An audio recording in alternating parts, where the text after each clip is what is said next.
Good afternoon. Good afternoon.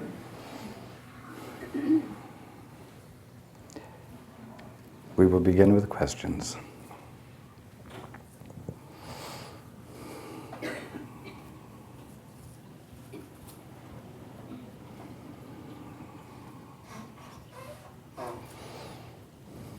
Right here. Thank you, Raj. I have two questions. The first is, may I please have an update on the situation with the money that was withheld from my house? A year ago, you told me to just wait and that the problem would be resolved. But it's been a year and a half now since my house was sold, and I'd like to get an idea about what's going on.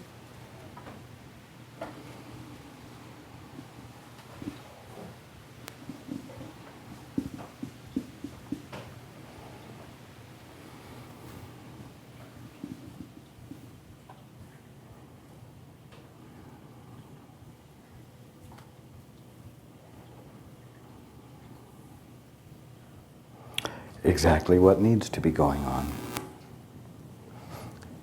And I encourage you to continue to be in your peace and take no action.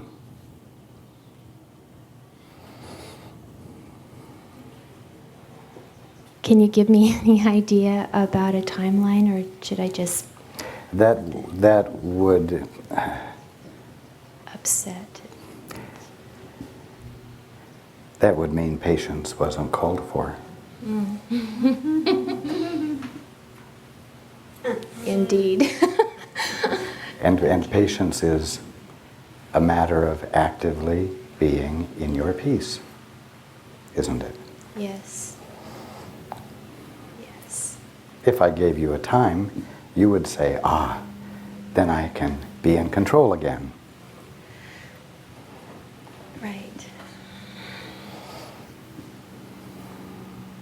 Thank you. I want you to watch this unfold without control having to be exercised at all. You see?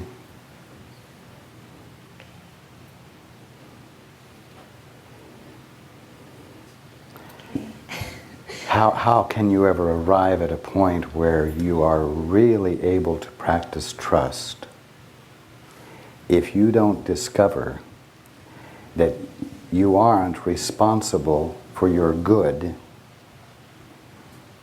And how can you find out that you're not responsible for your good if you don't shut up, be still, pay attention to the moment you're in where the fullness of being is, and experience the fact that your good is not withheld from you?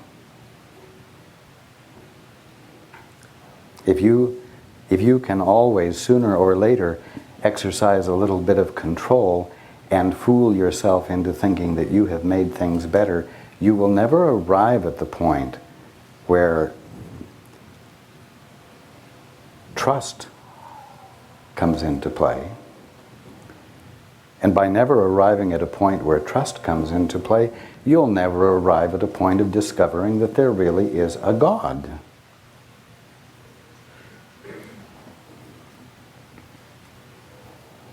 Whose pleasure it is to give you the kingdom, to not withhold anything from you.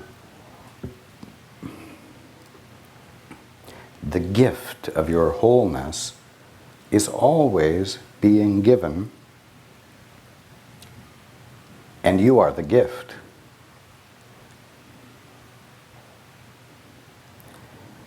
God gives himself. And the gift, the manifestation of God, is you. Whole. If you keep scrambling for a little bit of your good, for the crumbs that fall from his table, so that you can feel competent, You'll never stop long enough to maybe notice that a hand is held down to you there, groveling on the floor looking for crumbs, that is inviting you to come up to the table. You see?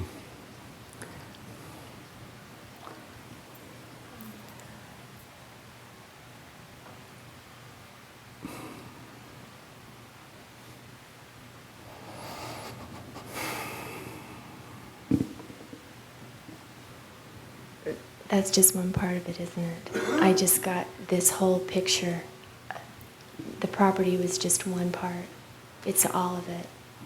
Indeed. And I've been going like this, and I have to go like that. You have to go like this. Like this. Oh, yes, yes. Don't have an ace up your sleeve with the other hand. Right. Right. Just in case you need to take control. Right. Or have a little leverage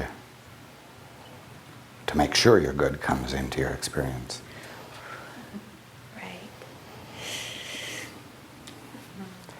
Would you like to find out that there really is a God? Oh, yes. I know everybody says that. But will you dare to trust? And if you cannot trust, will you dare to neglect to exercise control so that in the absence of your busyness at making your good come into your experience in the way you think it ought to, you might have the opportunity to find out that your good presents itself to you. That's how you find out there's a God. Well, that's how you find out you're not in charge and never were. And in the relief of that discovery, your capacity to trust instead of depending on your personal capacity will dawn on you.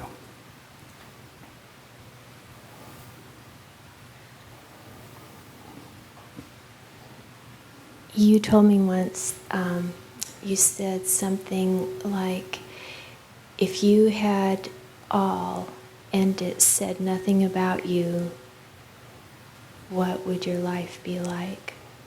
And that's what you're talking about. Exactly, right? Yes. For a lot of people, that prospect sounds like misery. Mm. To have the whole kingdom, to be whole, and have it say nothing about you, sounds like hell. If that one feels that everything must support and establish his identity and his worth and his value,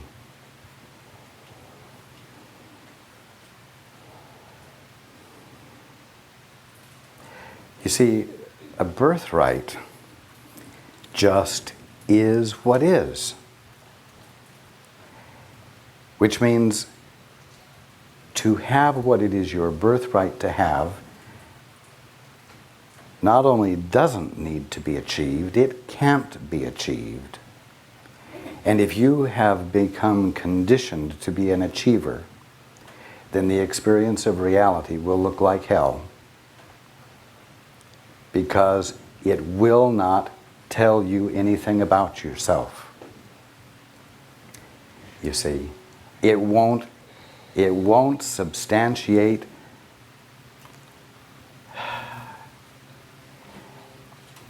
an excellent achiever.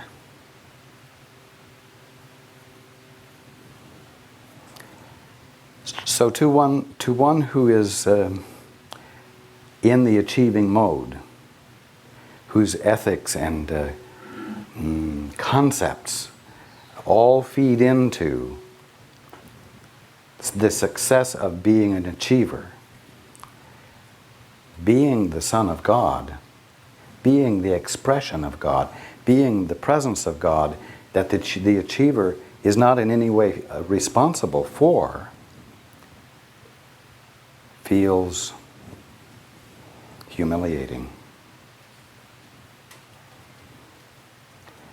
Humiliating because that one has not available to himself any means of doing anything to create worth. To that one, it is an experience of helplessness, which is untenable for an achiever, for one who feels that the practice of control is the means of achieving the goal called success, you see? So, as I've said before, as that begins to dawn in your thought or anyone else's thought who has been a good controller, it is a humiliating experience. But if the humiliation isn't resisted and is allowed, if the feeling of smallness is embraced and accepted, what results is humility.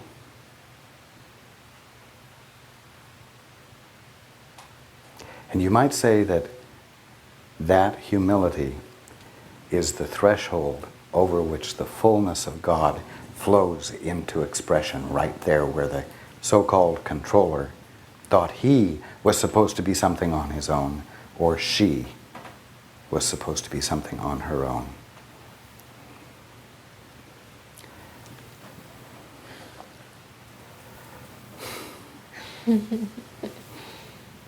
You said you had 2 questions? Yes, please. The second one has to do with guidance. And I'm a little confused about this. I get that on the one hand, how I understand it is that we're supposed to honor our guidance and to abide by that, but not, well, okay, this is where I'm confused. Honor your guidance. To listen to guidance, but then at the Joyce and I were talking, we had this conversation about a headache that she had, and she asked Elena about whether or not it was appropriate to seek help from a doctor. And if I'm remembering this right, Joyce, she kept asking, and she was told that it wasn't appropriate for her to seek help, but the pain got so intense that she finally just set the guidance aside and called the doctor. And then Elena told her that that was what she was waiting for Joyce to do. And so I took her experience, and I'm using my pendulum and asking yes and no questions. And the yeses and nos back me into corners, but it feels like I'm not getting... If I ask a question, it's because I have energy behind it, but then I'm told that then I have an agenda, and if I have an agenda behind the question, then it's harder to... Who tells you that you're having an agenda? When I was asking Elena for confirmation that questions with agendas are... I'm confused about this, obviously, but... Questions in themselves are not agendas. But when a question is asked to confirm something that you already hold to be true or dear, whether it's true or dear or not, that's having an agenda. Okay.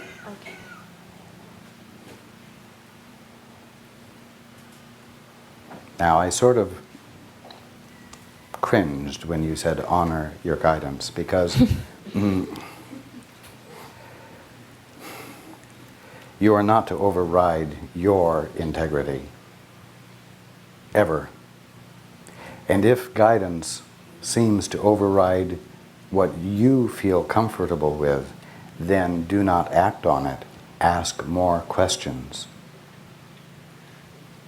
Ask questions until enough explanation has been given for you to feel comfortable with the guidance, and then act.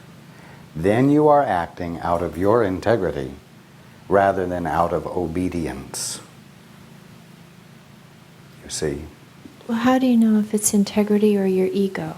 It really doesn't matter. You must operate where you are at the moment, even if it's ego, because although you may be being governed by your ego in the asking of questions, your guidance is not being governed by your ego.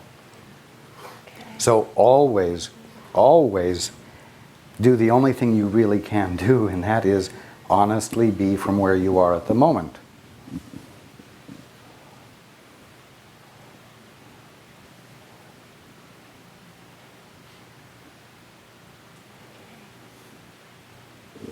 Which might mean expressing a great deal of anger toward your guide because he or she is frustrating you so greatly. Be honest. Not spiritually honest. I mean honest from your gut. Because your gut, your reactions are all part of your leading edge. Every single one of you are on your leading edge. You could say that you are standing as far away from home as you want to be, or in that very same spot, you are as close to home with a capital H as you dare to be. One could say, I am so far from God, I'm so far from all this heavenly stuff that I must be awful. You see, it could be used as a judgment. Oh, I've done this, this I hear is an attack on God, or oh boy, I'm in a special relationship. What's wrong with me, you see? How far away from the truth have I gotten? What's wrong with me? But that person, in the very next moment, with a little bit of revelation or insight, could say, without moving an inch, I am as close to home as I dare to be at this moment. I am on the threshold of greater clarity. You see what I'm saying? So whatever the elements are on the threshold you're on, are what they are. You bring those into your communion with your guidance and express them honestly. Because it's the fear of moving your toe the next millimeter that needs to be addressed. It's not how you're going to do it 3 yards further down the road. It's the faults, it's the reactions, it's the ego shit. Right where your toe is that needs to be clarified with clearer perception so that there's enough nerve to go ahead and move a millimeter forward, you see? So you bring up the issues where your toe is, not where you want to be, not where the holy books say you should be, you see? So what do? You just be real. You just be as genuine as you can with your guidance.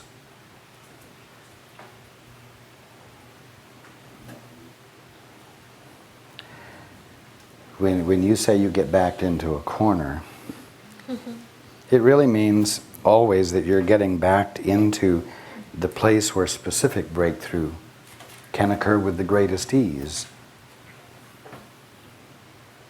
But when you're not backed into a corner and it looks like you've got the whole room, now you have a multitude of choices to make up your mind about. You see? And because ultimately you know, all of you know what the block is to your breakthrough, you'll check out all the spots in the room that aren't in the corner.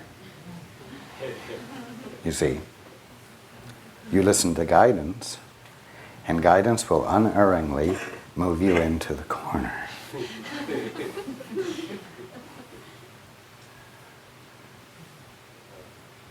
You know, a new branch comes out of a new branch comes out of an existing branch of a tree through a point of weakness in the branch. And all the sap and everything congregates in the place where the weakness is so that there can be a breakthrough of new growth. Your new growth comes from your greatest point of weakness. That's why waking up to the ego is humiliating.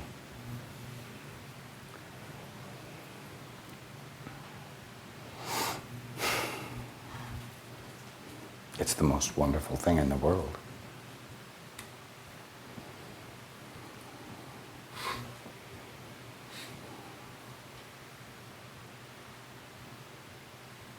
Okay. Thank you very much. You're welcome. Are you sure you really mean it? Yes, I do.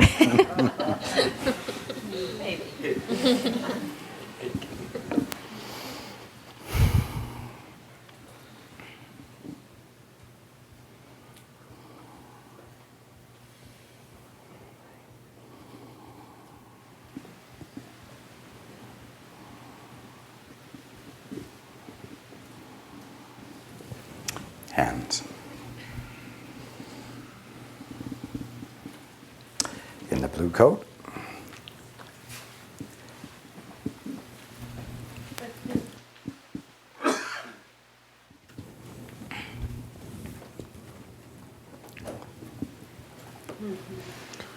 Hi, I'm Jim Ricketts, and I want to know why I can make a forward step, and I go back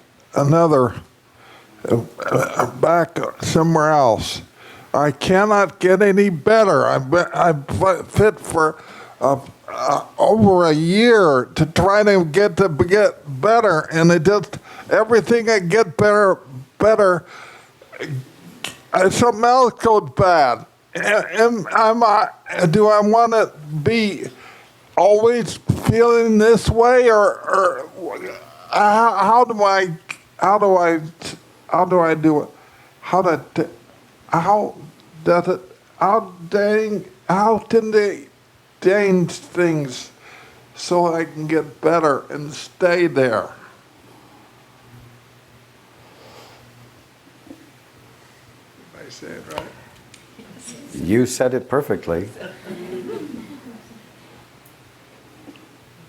In fact, you said it so perfectly that your very expression told me that you are much better than the last time I saw you. I see heads nodding in the group. I'm telling you that your judgment is faulty at the moment. And when you say you're not getting better, that's a misperception.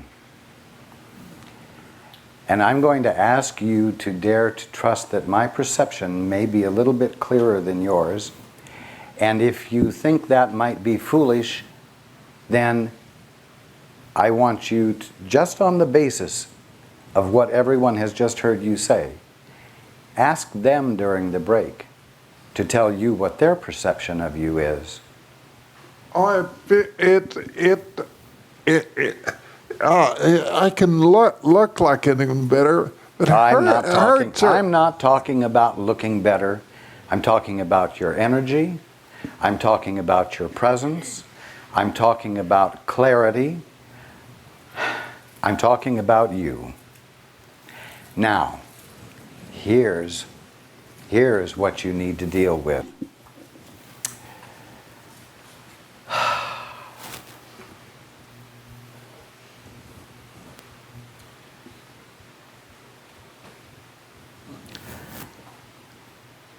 You've got to let go of the enjoyment of complaining. There used to be a skit on one of the television shows, and it was the Weiner family.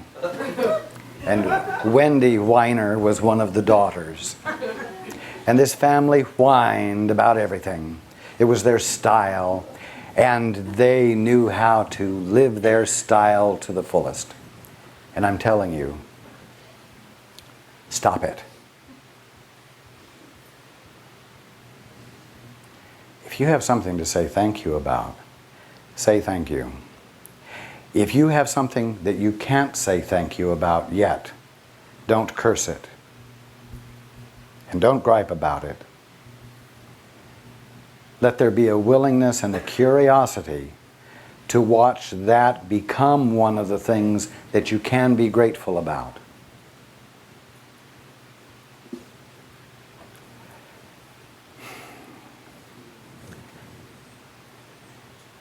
Don't be sucked into thinking that if you complain against what is unjust in your experience, even though you seem not to be able to do anything about it, that will convey to people around you that you still have integrity. Do you see what I'm saying? If you complain about an injustice in your life, it can be done to let people know that you still have integrity, even though everything about you doesn't seem to be expressing it. That you still have self-respect.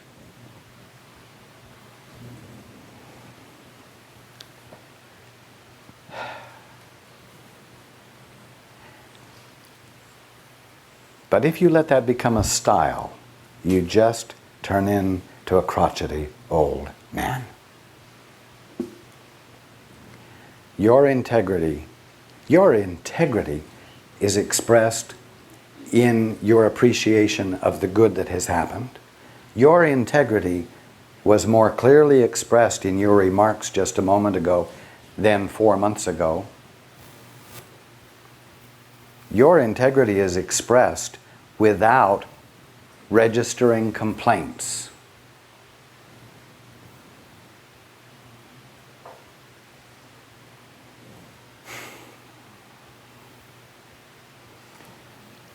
You don't have to let people know that you still have pride by kicking against the pricks, so to speak, out loud. Kicking against the problem, out loud. I'm not getting any better and I can't stand it.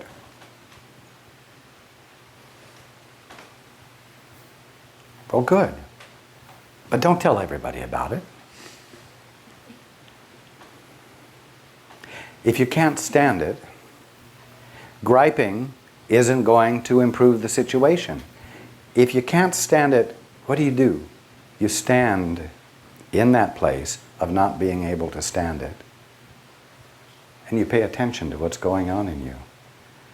If you can't stand it, if it's bothering you, it means that you feel that there's something more appropriate for you to be experiencing than you are experiencing.